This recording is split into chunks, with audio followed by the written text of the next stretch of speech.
NIT Hamirpur में BTech और PG में एडमिशन लेने के बारे में सोच रहे हैं और आपको चिंता है कि किस ढंग से हम आप जो अपनी फ़ीस है और हॉस्टल की फ़ीस दे पाएंगे।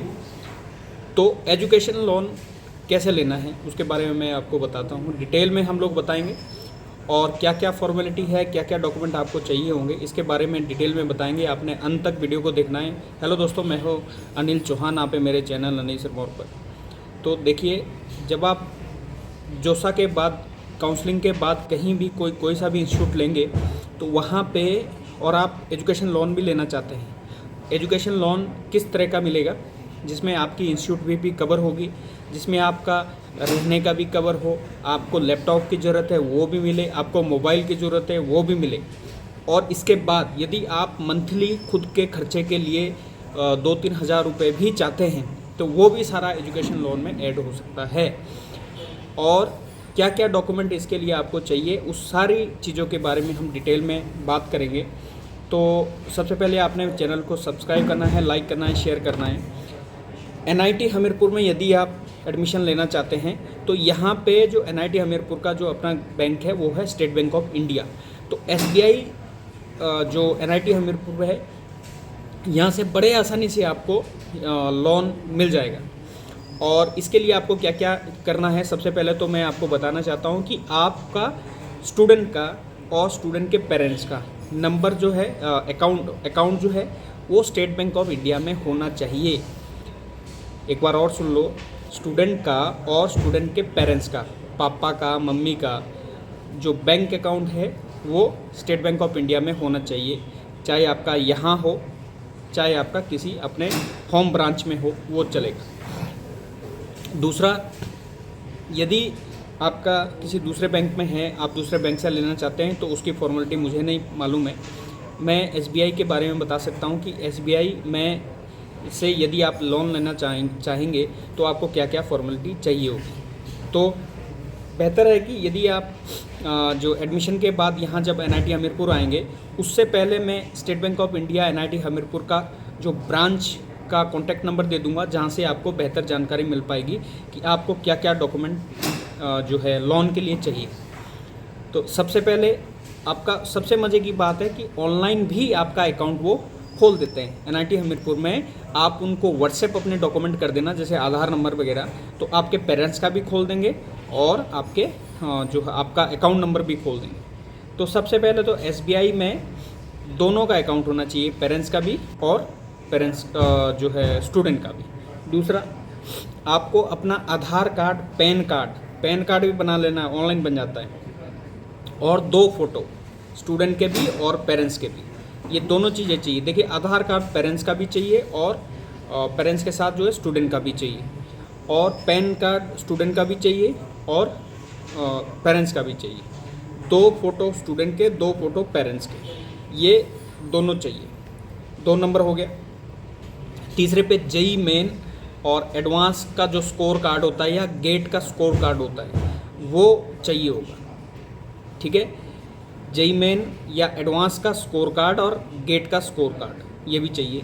फिर एडमिशन लेटर जो आपको मिलेगा कि आपको एडमिशन मिल चुका है, उसका एडमिशन लेटर भी आपको देना होगा, या सीट अलॉटमेंट लेटर, वो भी आपको देना है। फिर है एजुकेशनल सर्टिफिकेट, ऑल स्टूडेंट का सब जो आपकी एजुकेशन है, जैसे 10वीं 12वीं या ग्रेजुएशन कोई भी है, उसके आपको सर्टिफिकेट देने पड़ेंगे, सेल्फ अटेस्टेड कॉपीज। फिर इनकम प्रूफ देना पड़ेगा पेरेंट्स को, पेरेंट्स के नाम से इनकम सर्टिफिकेट बनेगा अप्रैल 2025 के बाद का, वो भी आपको देना है।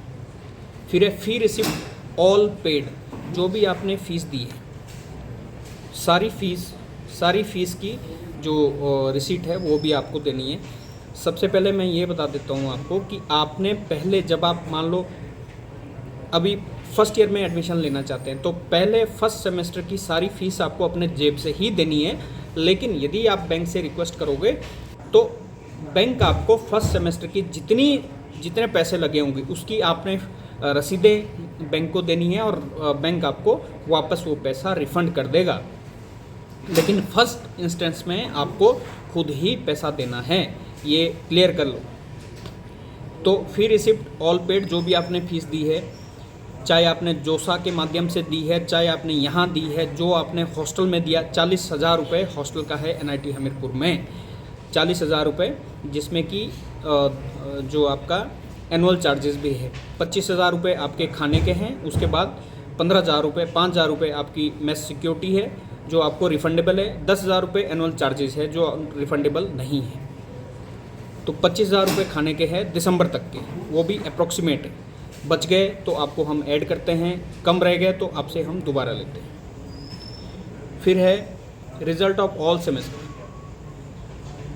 रिजल्ट सेमेस्टर के, जो ऑल सेमेस्टर के गैप सर्टिफिकेट भी देना है यदि रिक्वायर्ड हुआ तो। फिर है latest fee structure both hostel और एकेडमिक का, अपने फ़ी स्ट्रक्चर भी देना है, वो आपको वेबसाइट पे मिल जाएगा कि क्या क्या फ़ी स्ट्रक्चर है। फिर है चेकबुक, जो आपको बैंक ही दे देगा जब आपका अकाउंट खुल जाएगा। तो एक और इम्पोर्टेंट बात है कि if your family income in less than 4.5 lakh, यदि 4.5 लाख से कम आपके परिवार की इनकम है, you have to first registered on, आपने जो है PM विद्यालक्ष्मी portal.in पर आपने अप्लाई करना है। ये ध्यान से सुन लो, मैं आपको डिस्क्रिप्शन पे ये डाल भी दूंगा, आप वहाँ से लिंक से जाके उस पर रजिस्टर भी, यदि आपके फैमिली इनकम 4.5 लाख से कम है तो आपको उस पर पहले रजिस्टर्ड करना पड़ेगा। ठीक है। इसके बाद जो और भी कोई क्वेरी होगी जो आपका बैंक लोन से रिगार्डिंग, मैं आपको नंबर भी दे देता हूँ। नंबर है, व्हाट्सएप नंबर है, जिसमें आप अपने जो कागज़ भी भेजेंगे, और SBI का मैं email ID भी दे देता हूँ। आप व्हाट्सएप नंबर नोट कर लीजिए 9805004313, और email ID है sbi.10367@sbi.co.in। तो थैंक यू वेरी मच। यदि कोई भी क्वेरी इसके अलावा हो तो आप मुझे बता दें, आपको पूरी डिटेल में चीज़ें बता दी जाएगी। और सब्सक्राइब ज़रूर करें, क्योंकि आगे भी जो आपके हेल्पफुल वीडियो है वो मैं डालता रहूँगा, और पहले भी कुछ वीडियो है डली हुई जहाँ से आपकी मदद हो।